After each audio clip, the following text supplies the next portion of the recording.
इसीलिए हम कर रहे हैं क्योंकि बच्चियां 18 साल की उम्र में दूसरी जात के लोगों के साथ भाग जाती है। मैडम आपको कैसे मालूम भाग जाती है? और फिर मैडम ने कहा कि धर्म संसद इसलिए कर रहे हैं, हमारे दलित भाइयों से कह रहा हूं, हमारे पिछड़े समाज के हमारे हिंदू भाइयों से कह रहा हूं, वो कह रहे हैं कि इस मुल्क में रिजर्वेशन को खत्म कर देना चाहिए। ये मैडम ने कहा। एक ने कहा अगर इंसानियत को बचाना है, ये रामदास इनका नाम है, बच जाइए। रामदास ने कहा कि अगर इंसानियत को बचाना है तो मुसलमानों को खत्म कर दो। अगर वो बात असदुद्दीन ओवैसी आज उसका 5% भी कहता तो जितने मंच पर लोग बैठे हुए 2 घंटे में पूरे थानेदार हमको लेके चले जाते, अपना दामाद बना लेते थे। रामदास कह रहे कि इंसानियत को बचाना है तो मुसलमानों को खत्म कर दो। और एक मोहतरम कह रहे हैं कि अब हमको हिंदू राष्ट्र बनाना है। ये कांग्रेस की सरकार है, कांग्रेस बीजेपी दोनों बैठे हुए हैं, मगर केस किस पर बुक हुआ? वो आदमी पर बुक हुआ जिसने गांधी को गाली दी थी। क्या गांधी भारत के मुसलमानों से बड़ा है? नहीं। मेरा मानना यह है कि गांधी भी बराबर है, भारत का हर नागरिक बराबर है। अगर गांधी को गाली दी गई और मुसलमान को गाली दी गई तो दोनों पर केस बुक होना चाहिए। मगर आप कल शाम से देखेंगे हमारे मीडिया के दोस्त जिनके चहीते हम सुसरे हैं, इनके पप्पा मोदी है, वो चलाएंगे ओवैसी ने गांधी को बोल दिया। हम ये पूछ रहे हैं कि गांधी को गाली देने पर मुकदमा अगर हो सकता है तो मुसलमान को खत्म करने का मुकदमा क्यों नहीं होगा? तुमको अगर गांधी से मोहब्बत है तो भारत के मुसलमानों से ही मोहब्बत रखो, क्योंकि गांधी ने भूख हड़ताल की थी पार्टीशन के वक्त, जब मुसलमानों को काटा जा रहा था फसादात में।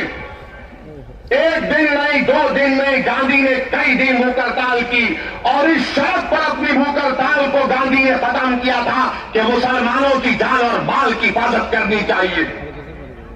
कुतुबुद्दीन बख्तियार काकी के आस्थाने पर जला दिया गया था, गांधी ने कहा कि उसको बनाना पड़ेगा तब मैं भूख हड़ताल खत्म करूंगा।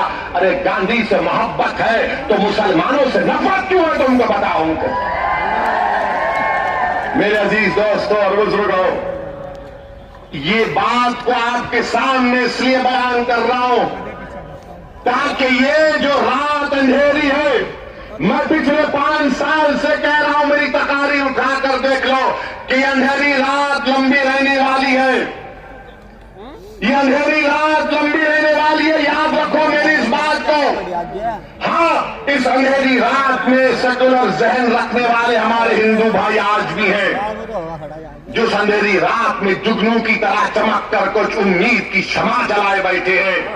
मगर याद रखो ये अंधेरी रात है जो नफरत फैला रहे हैं, ये भारत के दुश्मन है जो मुसलमानों को खत्म करने की बात कर रहे हैं। ये भारत के दुश्मन है, ये भारत के संविधान के दुश्मन है, ये अंबेडकर के दुश्मन है, ये गांधी के दुश्मन है, ये मौलाना अबुल कलाम आजाद के दुश्मन है, ये मुजाहिदीन आजादी के दुश्मन है।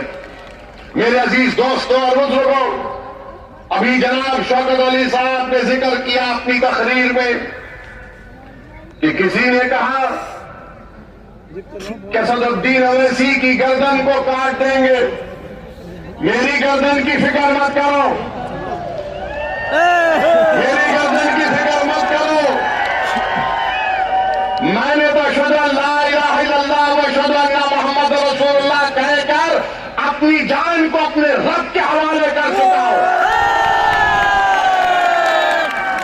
जन्नत के एवज में इंशाअल्लाह अल्लाह ताला अपनी जान को अपने रब के हवाले कर चुका हो। वो मुझे खून के टुकड़े से बनाया है, जब वक्त आएगा चले जाएंगे।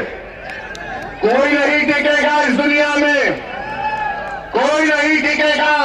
बड़े बड़े वजीर आजम आए, सबको जाना पड़ा, कितने प्रधानमंत्री आए, सबको जाना पड़ा, मैं भी जाऊंगा। तुम अपनी फिक्र करो, तुम अपनी फिक्र करो कि मेरी गर्दन काटेंगे। गर्दन काटने से क्या हक की आवाज दब जाएगी? क्या गर्दन काटने से सच्चाई छुप जाएगी? नहीं। क्या गर्दन काटने से जालिम के खिलाफ आप लोग नहीं लड़ेंगे? क्या गर्दन काटने से आप मजलूमों का साथ नहीं देंगे? क्या गर्दन कट जाने से आप इन जालिमों के खिलाफ एक शीशा पिलानी दीवार नहीं बनेंगे? आपको बनना है। और मैं लोगों से कह रहा हूं कि ये जान से मारने की धमकी मुझे मत दो।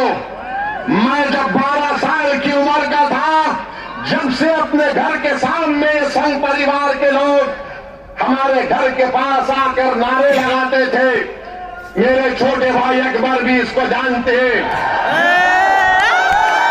हमारे घर के सामने आते थे और नारा लगाते थे कि मुसलमान खबरस्तान या पाकिस्तान। 15-20 लोग आते थे, हमारे एक ताया थे, वो जब भागते थे तो पूरी अपनी चप्पलें छोड़कर भाग जाते थे। मेरी गर्दन की अहमियत मत करो, भारत की फिक्र करो। भारत असदुद्दीन अवैसी से बड़ा है, भारत का कंपोजिट कल्चर हमारा कीमती खजाना है, इसकी हिफाजत करो। ये जो धर्म संसद में मुसलमानों के खिलाफ नरसिम्हार की जो बात कर रहे हैं, उनके खिलाफ तो कोई बोलो अमित शाह तुम देश के होम मिनिस्टर हो, बोलो नरेंद्र मोदी तुम देश के प्रधानमंत्री हो, तुम क्या मुसलमानों के प्रधानमंत्री नहीं हो? बताओ नरेंद्र मोदी, बताओ अमित शाह, क्या तुम होम मिनिस्टर नहीं हो मुसलमानों के? बताओ कांग्रेसियों, क्या तुम मुसलमानों की हिफाजत का जिम्मा नहीं लिए संविधान के तहत? कोई नहीं बोलेगा।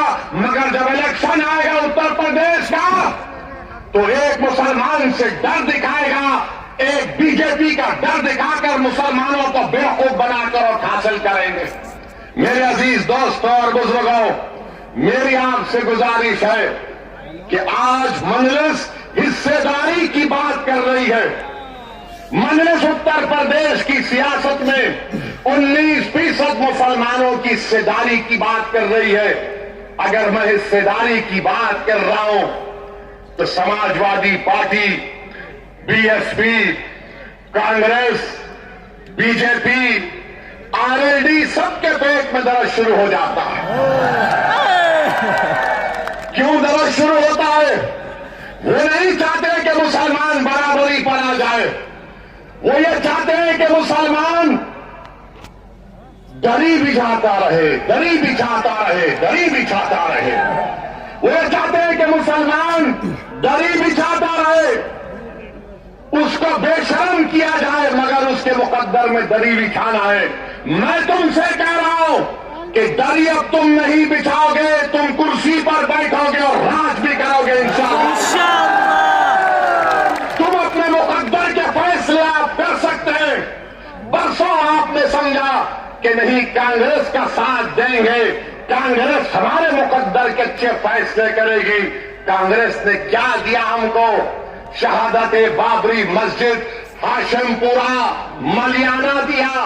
तो कभी हमने समाजवादी का साथ दिया, कहा कि मौलाना मुलायम है, मगर मौलाना तो नहीं निकले, अपने यादव परिवार को आगे बढ़ा किया। तो कभी आपने कहा कि चलो इनके बेटे का साथ देते हैं, तो हमको क्या मिला? मुजफ्फरनगर मिला। फिर आपने बीएसपी का साथ दिया, कौन सा हिस्सा मिला आपको? कौन सा हिस्सा मिला आपको? सबसे ज्यादा जेल में उत्तर प्रदेश में अगर अंडर ट्रायल कोई है तो मुसलमान है 28%। सबसे ज्यादा कम ग्रेजुएट है तो मुसलमान है 2%। सबसे ज्यादा प्राइमरी स्कूल में कम पढ़ने वाले बच्चे हैं तो मुसलमान है। बताओ ये कब खत्म होगा। यही चीजें जब हम पढ़ते हैं तो मेरी जबान में तेजाबी पैदा हो जाती है। मेरे अजीज दोस्तों और बुजुर्गों, याद रखो मेरी इस बात को, कामयाबी लिखना ये अल्लाह का काम है, तुम्हारे हाथ में नहीं। अल्लाह अगर कामयाब करना चाहा तो अल्लाह आपके दिलों में मोहब्बत को डालेगा। मगर ये इस बात को याद रख लो, अगर नाइंसाफी का आप खात्मा करना चाहते हैं, मैं सहारनपुर की इस मुबारक और तारीखी सरजमीन में खड़े होकर आपसे हाथ जोड़कर अपील कर रहा हूं कि तुमने 60 साल कांग्रेस का, आरएलडी का, समाजवादी का, बीएसपी का साथ दिया। एक मर्तबा अपनी क़यादत को बनाओ, अपनी पार्टी को मजबूत करो, अपनी नेता को बनाओ जो तुम्हारे इशारे पर उठेगा, जिसकी दिलों में तुम्हारी मोहब्बत होगी, जिसकी जबान पर सपा, बीएसपी, कांग्रेस का डर नहीं होगा, उसकी जबान पर तुम्हारे इंसाफ के मुतालबे रहेंगे। वो तब होगा जब आप अपने वोट से मजलिस के उम्मीदवारों को कामयाब करेंगे और लखनऊ में उत्तर प्रदेश की विधानसभा को भिजाएंगे। लोग उठकर कहेंगे, मेरे आज के इस भाषण के बाद कि ओवैसी जज्बाती तकरीर तो करता है, मगर अगर मजलिस के 8-10 एमएलए विधायक जीत जाते हैं तो क्या होता है। 400 की विधानसभा में मुझे किसी ने कहा था, किसी एक सेकुलर पार्टी के एक शख्स ने पार्लियामेंट में मुझसे कहा था, अरे ओवैसी तुम उत्तर प्रदेश को जाते हो, गरम भाषण देते हो, मगर अगर तुम्हारे विधायक जीत जाएंगे तो क्या होगा। मैंने कहा, सर अभी पार्लियामेंट में तकरीरें आकर बैठिए। उस वक्त हमने कहा आइए बैठिए। बोले क्या बोलोगे? मतलब 4-5 मिनट हम बोलते हैं, बैठकर देखिए मजा आएगा। हमारा अल्लाह ने हमको बोलने की सलाहियत दी और फिर उसके बाद हम जब बाहर निकले हमने कहा बताओ कैसा लगा? तो कहा अगर तुम्हारी तरह बोलने वाले उत्तर प्रदेश की विधानसभा में पहुंच जाएंगे तो उत्तर प्रदेश में मुसलमानों की सफों में इनकलाब बर्पा हो जाएगा और इनकलाब बर्पा होगा इंशाअल्लाह ताला। इंशाअल्लाह ताला इनकलाब बर्पा होगा, क्योंकि अब तक हमने अपनी जबानों को दबा